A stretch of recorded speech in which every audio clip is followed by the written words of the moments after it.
नमस्कार। आज हम एक तरह की भाषाई टाइम मशीन में बैठेंगे और चलेंगे हजारों साल पीछे। ये एक ऐसा सफर है जो हमें आज बोली जाने वाली सैकड़ों भाषाओं की एक ही जड़ तक ले जाएगा। तो शुरुआत एक रहस्य से करते हैं। मैं कभी सोचा है कि अंग्रेजी का फादर, लैटिन का पातिर और संस्कृत का पितृ ये सुनने में इतने मिलते जुलते क्यों हैं? देखिए, ये कोई महज इत्तेफाक तो नहीं हो सकता। ये तो एक बहुत ही गहरे, एक साझे इतिहास का इशारा है। मतलब सोचिए, हजारों मील और हजारों सालों का फासला है इनके बीच, फिर भी इतनी समानता। ये तो वाकई हैरान करने वाली बात है। और देखिए, 18वीं सदी में सर विलियम जोन्स ने ही सबसे पहले ये बात पकड़ी थी कि भाई ये कोई इत्तेफाक नहीं है, ये तो एक बहुत बड़ी पहेली का पहला टुकड़ा है। तो मिलवाते हैं आपको हमारे लापता पूर्वज से। इसका नाम है प्रोटो इंडो यूरोपियन, या शॉर्ट में कहें तो PIE। अब देखिए, ये कोई लिखी हुई भाषा नहीं थी, इसका कोई ग्रंथ नहीं मिलता। भाषाविदों ने क्या किया कि इसकी जो बेटी भाषाएं हैं उनकी तुलना कर करके एक एक शब्द को जोड़कर इसे दोबारा से बनाया है, मतलब रिकंस्ट्रक्ट किया है। और हाँ, ये कोई छोटा मोटा परिवार बिल्कुल नहीं है। आज की तारीख में दुनिया में करीब करीब 3 अरब लोग इंडो यूरोपियन परिवार की ही कोई ना कोई भाषा बोलते हैं। सोचिए जरा, हमारी हिंदी, अंग्रेजी, स्पेनिश, रूसी, ये सब की सब इसी एक पुरानी भाषा के वंशज हैं। तो ठीक है, चलिए अब इस पुराने भाषाई रहस्य की पहली परत खोलते हैं, देखते हैं कि ये शब्द आए कहाँ से। अब अगला सवाल कि आखिर ये लोग रहते कहाँ थे, है ना?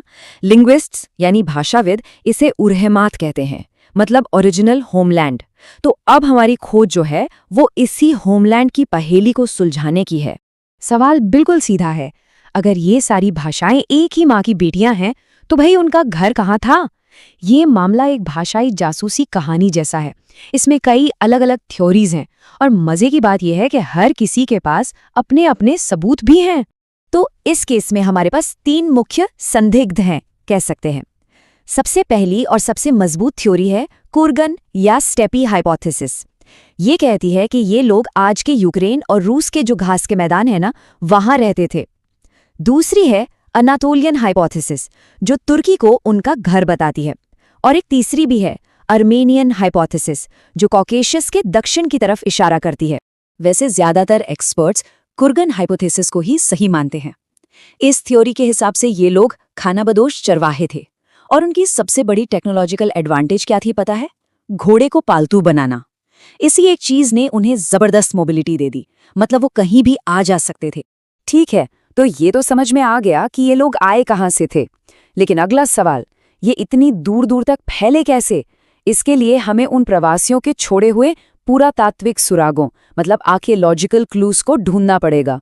अब देखिए, ये जो इतना बड़ा फैलाव हुआ, इसके लिए 2 मेन आइडियाज हैं। पहला, क्या ये सब लड़ाई और जीत से हुआ, जैसा कि मारिजा गिम्बुताज का मानना था, या फिर ये कल्चरल इन्फ्लुएंस था, जैसा डेविड एंथनी कहते हैं कि जो लोकल लीडर्स थे उन्होंने इज्जत और पावर के लिए इस नई भाषा और कल्चर को खुद ही अपना लिया। आर्कियोलॉजी यानी पुरातत्व हमें एक साफ रास्ता दिखाता है। देखिए, करीब 4000 ईसा पूर्व में स्टेपी पर यमनाया कल्चर सामने आता है। फिर 3000 ईसा पूर्व के आसपास कॉर्डेड वेयर कल्चर उत्तरी यूरोप में फैलता है। इसको जर्मेनिक और बाल्टोस्लाविक भाषाओं से जोड़कर देखा जाता है। और फिर उसके बाद आती है बेल-बीकर संस्कृति, जो पश्चिमी यूरोप में फैलती है। और यहीं पर डेविड एंथनी का आइडिया इस पहेली को सुलझाने में काफी मदद करता है। उनका कहना है कि भाषा बदलना कोई मजबूरी नहीं होती हमेशा, ये अक्सर एक स्ट्रेटेजिक डिसीजन होता है। सोचिए, अगर कोई नई भाषा बोलने से समाज में इज्जत और पावर मिल रही हो तो लोग उसे खुशी खुशी अपना लेंगे, है? और अब आता है हमारी इस जासूसी कहानी का क्लाइमैक्स, जब साइंस के एक बिल्कुल अलग फील्ड से एकदम जबरदस्त नए सबूत सामने आते हैं। हुआ ये कि प्राचीन DNA एनालिसिस ने साइंटिस्ट्स को एक नई ताकत दे दी। अब वो इन थ्योरीज को सीधे सीधे टेस्ट कर सकते थे। मतलब अब वो हजारों साल पुराने कंकालों से DNA निकालकर ये पता लगा सकते थे कि कौन कहाँ से आया था। और जो रिजल्ट्स आए वो सच में चौंकाने वाले थे। 2015 की एक स्टडी ने दिखाया कि जर्मनी में जो कॉर्डेड वेयर कल्चर के लोग थे उनका लगभग 75%, हाँ 75% एंसेस्ट्री स्टेपी की यमनाया आबादी से आई थी। ये कोई छोटा मोटा असर नहीं था, ये एक बहुत बहुत बड़ा माइग्रेशन था। ये जो जेनेटिक बदलाव था ये जबरदस्त था। कांस्य युग आते आते यूरोप के जेनेटिक मैप में वेस्टर्न स्टेपी हर्डर एंसेस्ट्री की जैसे पाड़ आ गई। इसने यूरोप की जो पुरानी किसान आबादी थी उससे लगभग पूरी तरह से बदल दिया, खासकर पुरुषों की वंश रेखा को।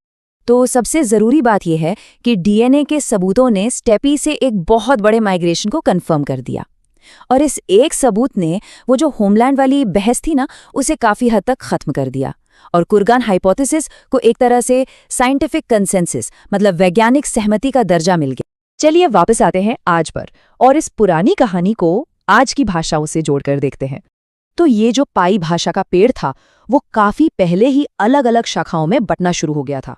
सबसे पहले टूटी एनाटोलियन ब्रांच, जिससे हिटाइट जैसी भाषाएं निकली। फिर टोकेरियन ब्रांच अलग होकर पूरब की तरफ यानी आज के चीन की तरफ चली गई। और इसके बाद जो लोग स्टेपी पर बचे उन्हीं से ज्यादातर मॉडर्न यूरोपियन और इंडो ईरानी भाषाएं निकली। और आज की तस्वीर तो और भी दिलचस्प है। आपको जानकर हैरानी होगी कि दुनिया में जितने भी लोग इंडो यूरोपियन भाषाएं बोलते हैं उनमें से 60% अकेले इंडो ईरानी ब्रांच की भाषाएं बोलते हैं। जी हाँ, जैसे हमारी हिंदी, बंगाली और फारसी। आज की तारीख में इस परिवार की कई बड़ी बड़ी शाखाएं जिंदा हैं, जैसे इंडो ईरानी, इटैलिक जिससे स्पेनिश और फ्रेंच जैसी भाषाएं निकली, जर्मैनिक जिसमें इंग्लिश और जर्मन आती हैं, बाल्टोस्लाविक जिसमें रशियन और पोलिश है, और इनके अलावा भी ग्रीक, सेल्टिक, एल्बानियन और अर्मेनियन जैसी कई और भाषाएं हैं। तो ये कहानी है एक ऐसी भाषा की जिसे 6000 साल पहले शायद मुट्ठी भर लोग बोलते थे और आज वो दुनिया के लगभग आधे लोगों की मातृभाषा बन चुकी है। ये असल में मानव इतिहास के सबसे बड़े माइग्रेशन में से एक की कहानी है।